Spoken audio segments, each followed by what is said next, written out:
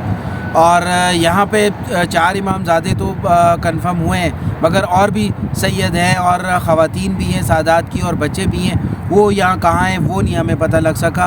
और ये एक साथ नहीं आए, ये मेरे हिसाब से जो मुझे जहाँ तक मैं महसूस कर रहा हूँ, ये तकरीबन 4 दफ़ा ये जो है ख़ानदान इस जगह पे आया है। जो यहाँ पे पहले आए हैं वो सैयद मोहम्मद बिन याहिया बिन आगे इमाम ज़ैनुल आबिदीन की आल में से हैं। वो यहाँ पे शहीद हुए थे और यहाँ पर उनकी शहादत के बाद जो है उनके साथ जो उनके खादमीन थे या उनके साथ जो लोग थे उन्होंने यहाँ पे उनको मदफून किया।